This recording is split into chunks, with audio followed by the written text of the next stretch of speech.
Welcome to the third part of the videos related to wireless security or Wi-Fi security. So in this one, we're going to talk about robust security.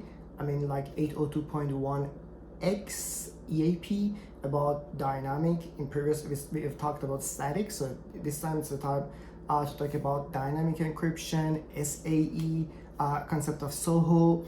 So yeah, in this video, we are going to cover these stuff, and then we have a grasp of that.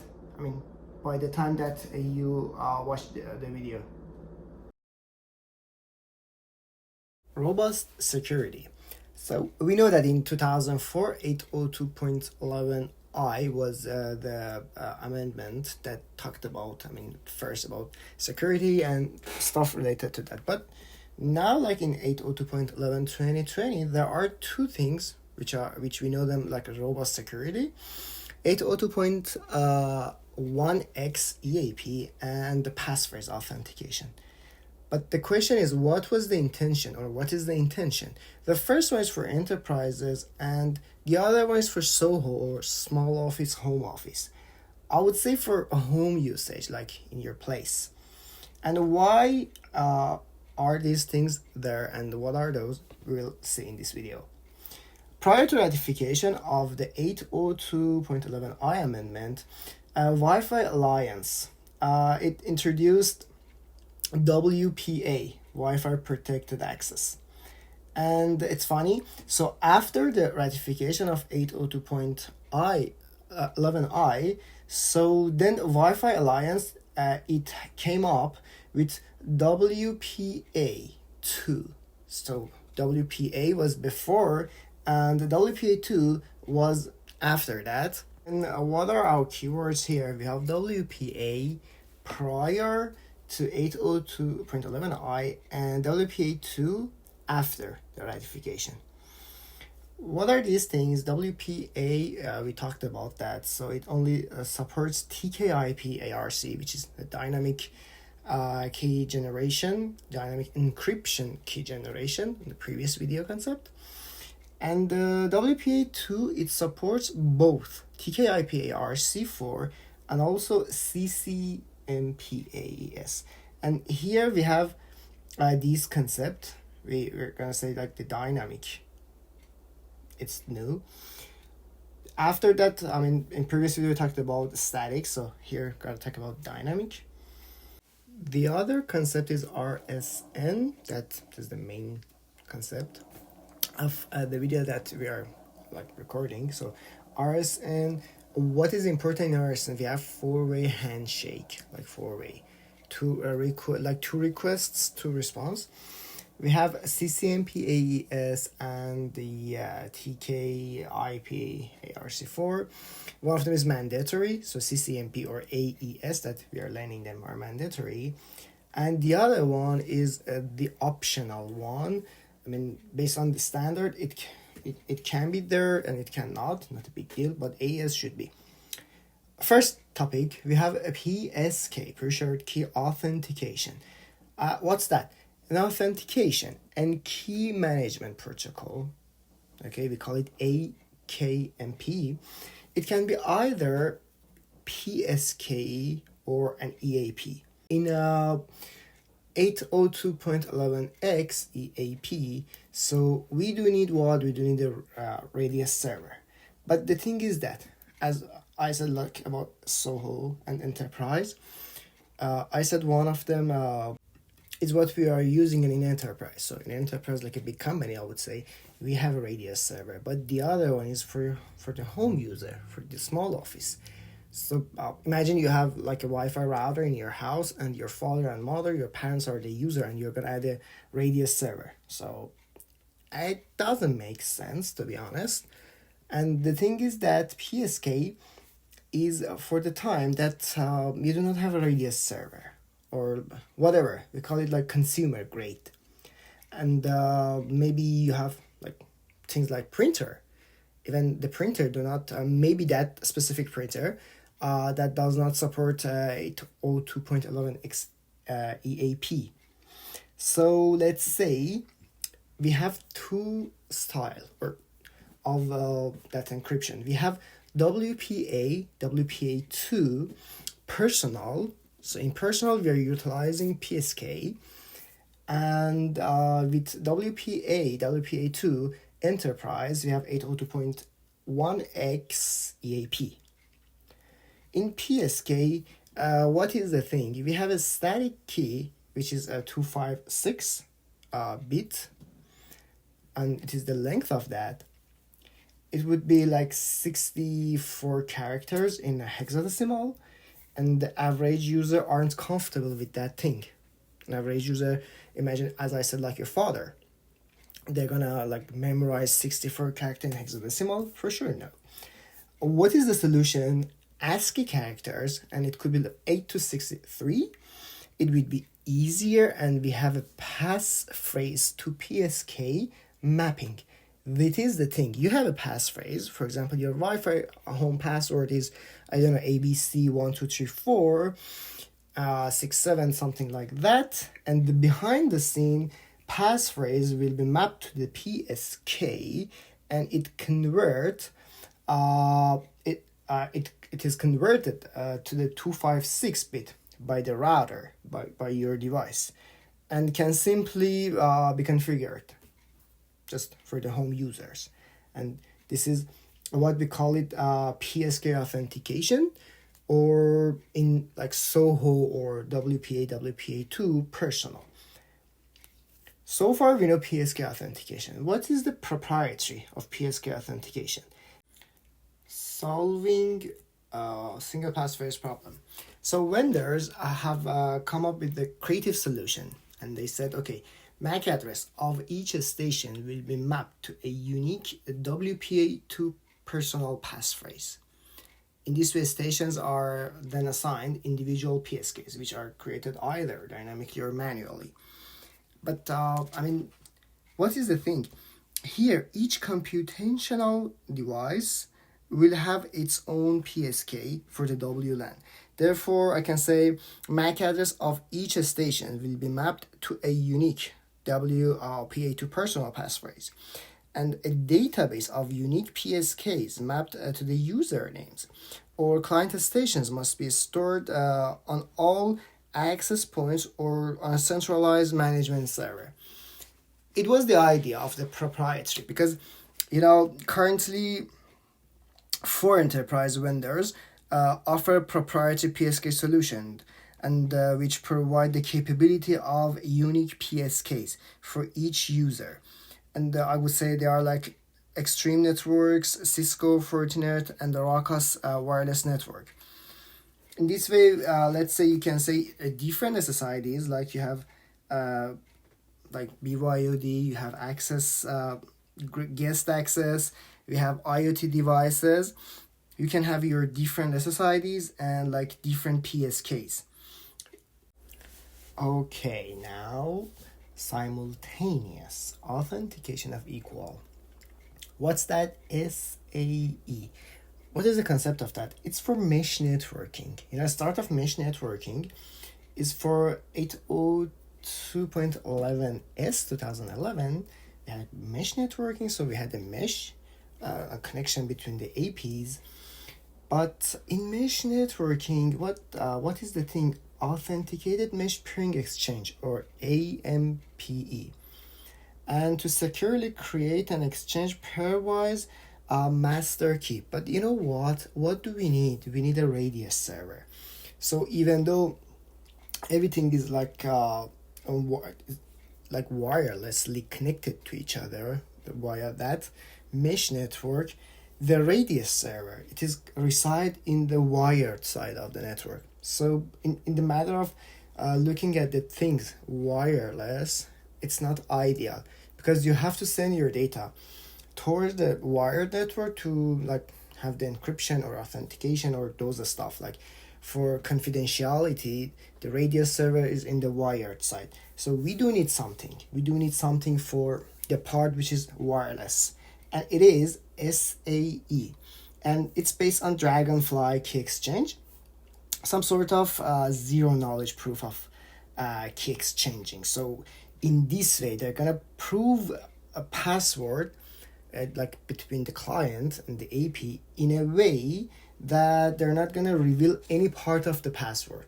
I mean, this is why they call it like the algorithm is dragonfly key exchange. So how it's going to happen, the commitment message exchanging. This is the thing that causes having the dragonfly key exchange or zero knowledge to prove the password. Just a single guess of the passphrase and a more secure PSK authentication method. So it is a Wi-Fi Alliance replacement for PSK authentication as a part of a WPA3. Okay, let's take a look at the diagram and the visualization. Client on one side, like laptop, or maybe, whatever. AP on the other side. The first thing is SAE authentication. So we have a commitment message. And these things like commitment message, it will be exchanging between them. So one from client to the AP, then from AP to the client, and again from AP to the client, client to the AP. It's like going back and forth. Then finally we have a PMK or pairwise master key. This thing, the PMK is a unique pairwise master key, is derived and installed on both 802.11 AP and the client station. So PMK is the seeding material for the four-way handshake that is used to generate dynamic encryption key. I would say SAE authentication is performed prior to association. Once the PMK is created and the association process completes, the AP and the client then commence a four-way handshake. This is the last part, four-way handshake to create a pairwise transient key, so PTK. And in this way, we're gonna have our SAE. It's cool. Let's go for 802.1x EAP. The next part that we're going to talk about that. So EAP stands for Extensible Authentication Protocol, and the other part, 802.1x, is kind of port-based access control. So in this one, I would say we have both of them. It's kind of a thing that we have Extensible Authentication Protocol and we have a port-based access control. I would say we're going to take advantage from both of them. We have three concepts in this part. The first one is supplicant, so it would be the host. The other one is the authenticator. So the authenticator is a device which blocks or allows traffic pass through its ports. So if the port is okay, we call it the uncontrolled port. But if the port is blocked, we call it the controlled port. So when authenticator is controlling the port is blocked. And the last part is authentication server. So I would say it's the radius server. EAP. It is the time to talk about the EAP. EAP, I would say it's a flexible layer 2 authentication protocol used by the supplicant and the authentication server to communicate with each other. This is what we call EAP. What the host, which is the supplicant, can communicate with the authentication server. So here I would say the radius server or whatever. It is the concept of EAP. It helps them. What is the diagram? Again, the same. We have a laptop as a supplicant. We have our authenticator, can be the AP, and the authentication server. That's the radius, tags, whatever. It is like this. So at first we have 802.11 association from the supplicant towards the authenticator.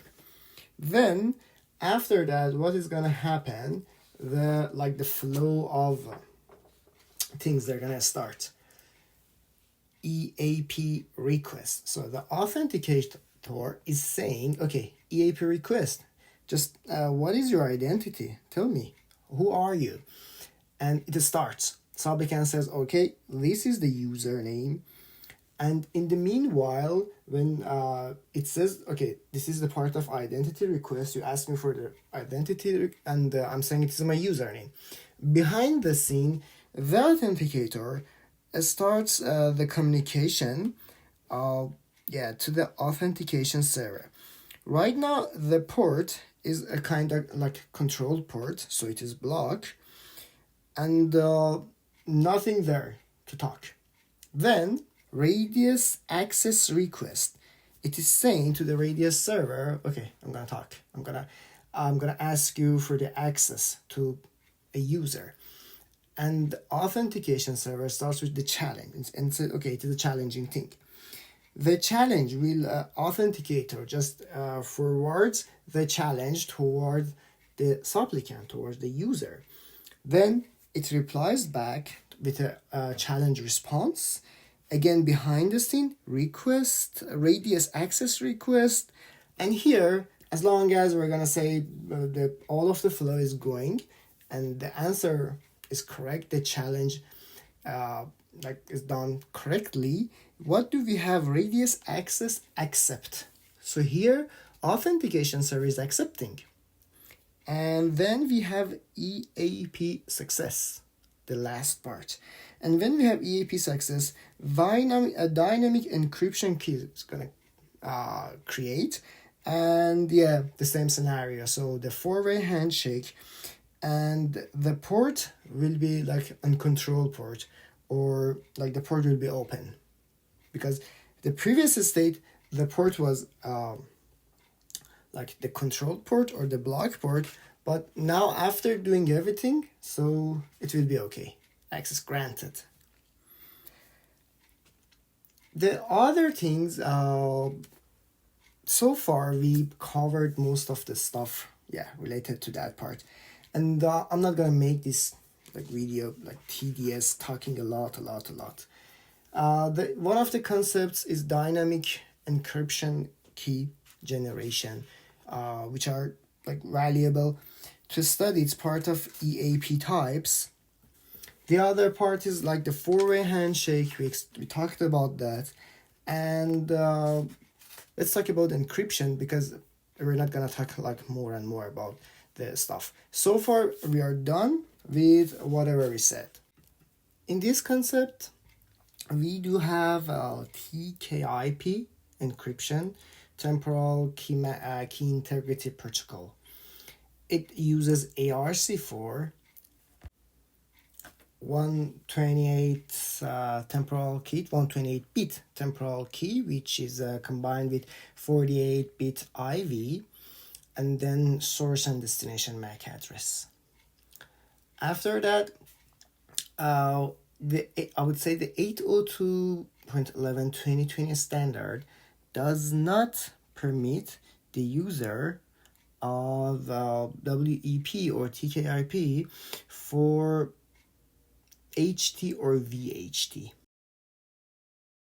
due to security reasons and the security risks. They have been deprecated and not supporting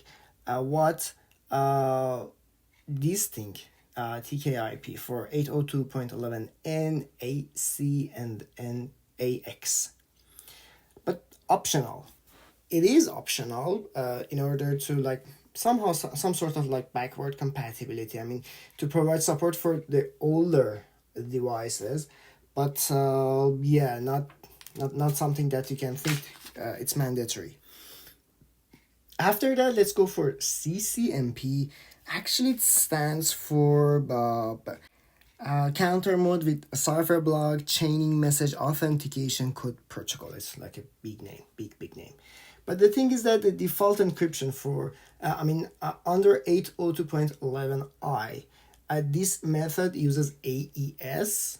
That's cool, which is like block ciphering, and it has 128-bit fixed length of blocks, and it's considered much stronger than TKIP. As I said, the TKIP is the thing which is not supported. It is there to provide support for the old legacy devices, but this one is better.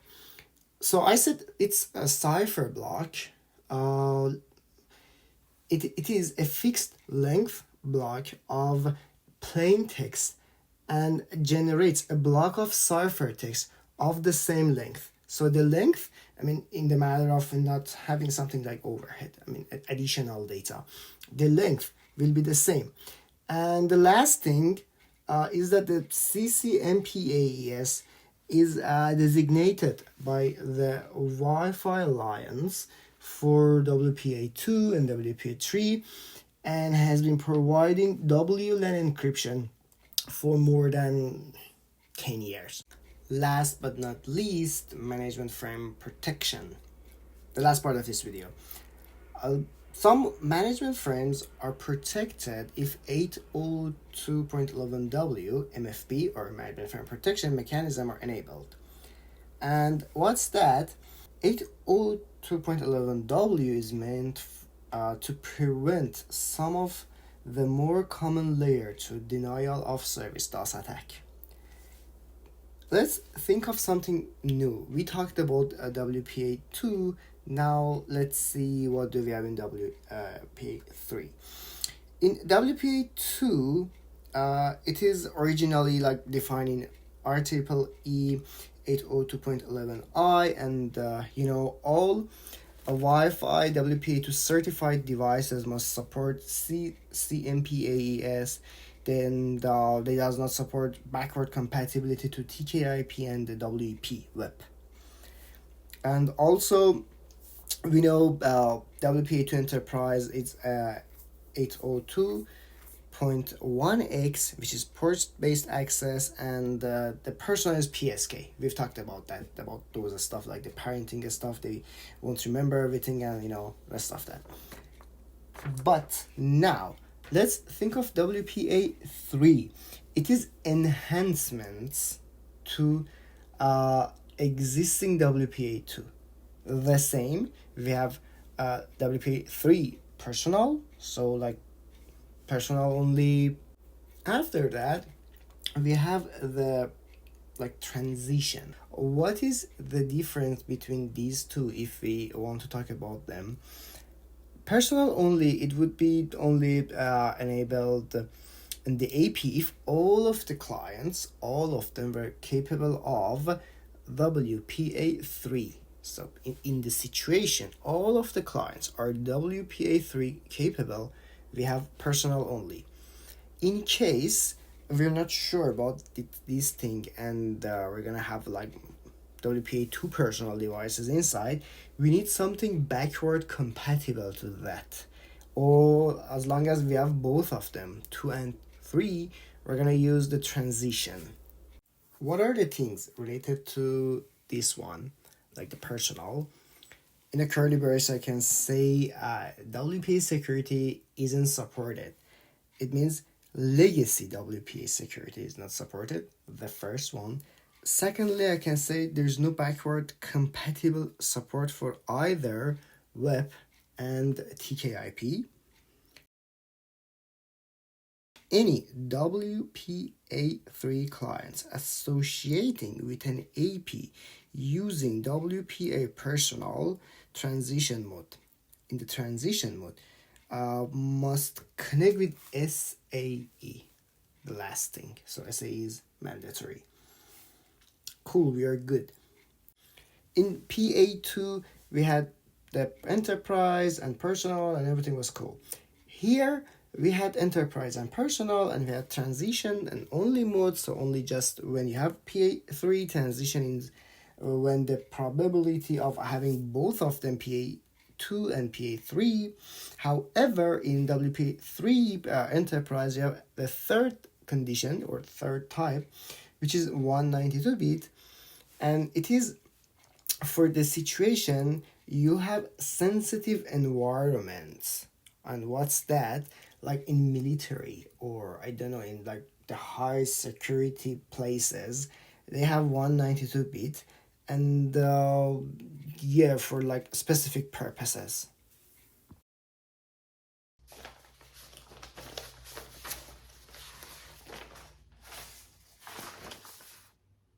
Oh, hi. Hey, how are you? So sorry, I was just checking to see if I didn't miss anything, and we're good. and let's jump into part 4 and study about segmentation.